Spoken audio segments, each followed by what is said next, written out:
कुछ दिन पहले सोशल मीडिया पर एक क्लिप वायरल होता है जिसमें हम देखते हैं पाकिस्तान के जो पॉप गुलकार हैं अली अजमत साहब, वो मैडम नूर जहां पर जो हमारी पाकिस्तान का एक मैं समझती हूं कि लेजेंड है, उनके हवाले से उन्होंने गुफ्तगू की जिससे बहुत सारे लोगों के जज्बात को ठेस पहुंची।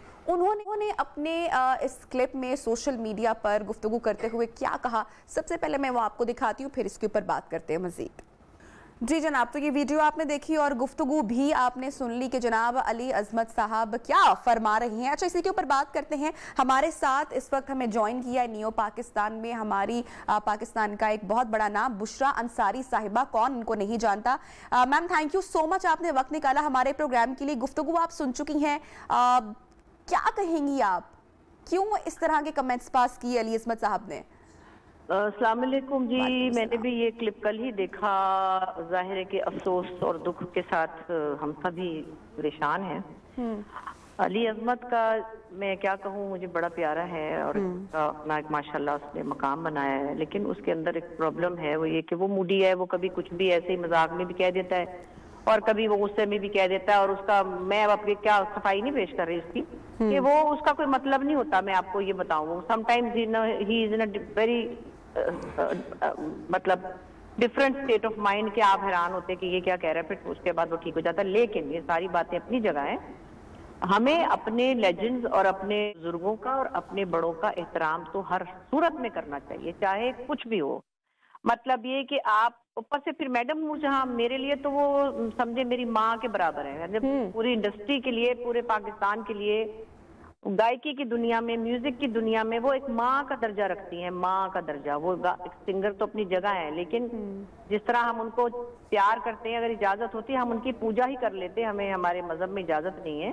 जो गायकी का लेवल उनका है, जो कुछ उन्होंने गाया है, जो जिस तरह से उन्होंने सारी एक पूरी जिंदगी अपने म्यूजिक के हवाले से हमारी जिंदगियों में खुशियां भरी हैं। इतनी खूबसूरत आवाज उनकी, इतना खूबसूरत अंदाज, उनके जैसा कोई आ नहीं सकता। उनके जैसे हजारों लोगों ने कोशिश की, ट्रेनिंग ली, उनकी तरह गाने की कोशिश की, लेकिन उनका तो कोई मतलब मुकाबला ही नहीं है। मुझे ये लगता है कि अली अजमत जब ये बात कर रहे थे वो किसी अपनी रौ में बह गए हैं और मजाक में ही उन्होंने कह दिया। क्योंकि पिछले दिनों मैंने कुछ अर्से पहले ये भी सुना था अली अजमत के बारे में कि वो हमारे कुछ कॉमन फ्रेंड्स में कि वो आजकल मैडम की गजलें सुन के हैरान हो रहे हैं कि ये कौन कितना गजब का गाती थी। तो मैंने मजाक से उसको कहा, देखो ना अब इसको समझ आई है कि म्यूजिक जो मैडम का म्यूजिक था वो क्या था, और जब वो बचपन में जवानी में गाता था तब इन लोगों ने नहीं तवज्जो दी है। जो भी है अब वो मजा ले रहा है, तो मैंने उसको कहा, देखा ना बुढ़ापे में समझ आती। तो मैं ये बता रही हूँ आपको कि अली अजमत एक ऐसे ही मूडी किस्म का इंसान है। उसमें मैं नहीं समझती कि मैं उसको कहूँ कि ये। लेकिन बुशरा जी, जैसा कि आपने गुफ्तगू की कि मैडम जैसा तो कोई भी नहीं था, बहुत सारे लोगों ने इनको कॉपी करने की कोशिश की, और ना सिर्फ हमारी पाकिस्तान की पूरी इंडस्ट्री और लोगों के जज्बात या प्यार है मैडम के लिए, ये सिर्फ पाकिस्तान से नहीं है, ये बल्कि पूरी दुनिया से मैडम के लिए है। तो जब हमारे ही फनकार, हमारे ही आर्टिस्ट इस तरह से बात करेंगे एक ऐसे लेजेंड के बारे में, एक ऐसी शख्सियत के बारे में जिनके फन को पूरी दुनिया सराहती है, तो क्या पैगाम जाएगा?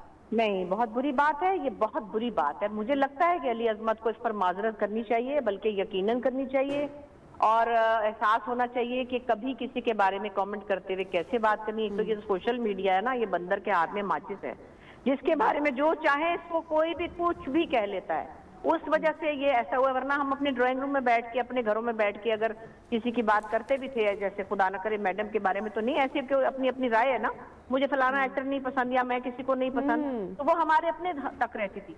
ये इस तरह का एक इतना बड़ा नाम और इतनी बड़ी शख्सियत और इतनी बड़ी सिंगर, और हमारे लिए मतलब एक समझे कि हाईएस्ट रिस्पेक्टेबल सिंगर की हैसियत है उनकी, जो कि पूरे बड़े सगीर में क्या दुनिया में बेमिसाल हैं। ये लफ्जी बातें नहीं है, ये हकीकत है। आप उनके बारे में कैसे ये कह सकते हैं? और बहुत बुरी बात की है, ये अच्छी बात नहीं की है। इस तरह नहीं कहना चाहिए। अपनी जुबान के ऊपर, अपने ख्यालात के ऊपर हमें हमेशा कंट्रोल रहना चाहिए। मैं भी बहुत मजाक करती हूँ, मैं भी हंसी मजाक करती हूँ, लेकिन मुझे शुक्र अल्हम्दुलिल्लाह मैंने कभी किसी के बारे में, किसी बड़े फनकार किया, किसी छोटे, मुझसे पूछते हैं आजकल की नस्ल हूँ, मैं कहती कोई बात नहीं, हमारे बच्चे बहुत प्यार करते हैं, मैं कभी किसी बच्चे को क्रिटिसाइज नहीं करती। ये तो बहुत बड़ी औरत थी, ये तो बहुत बड़ा नाम है। ये हमारे लिए बहुत जरूरी है कि हम अपने लेजेंड। बिल्कुल, आपकी बात बिल्कुल बजा है।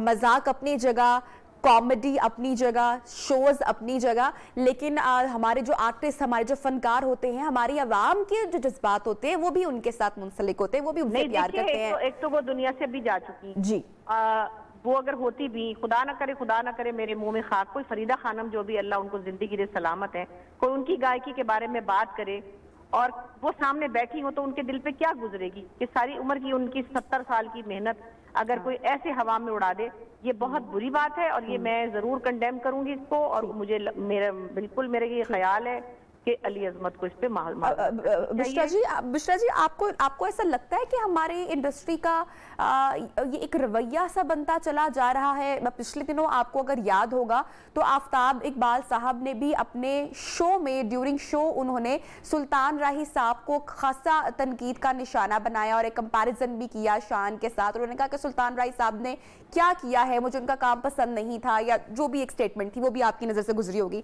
तो आपको लगता है कि हमें ओवरऑल हमें अपने रवैयों को तब्दील करने की अब जरूरत है?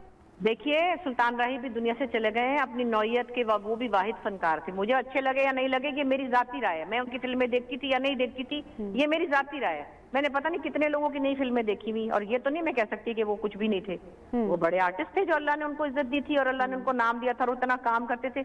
मैंने नहीं देखा वो क्लिप, लेकिन मैंने सुना था कि उन्होंने कुछ ऐसा कहा था जिस पर शायद उन्होंने बाद में माजरत भी की। ये अक्लमंदी की बात उन्होंने की।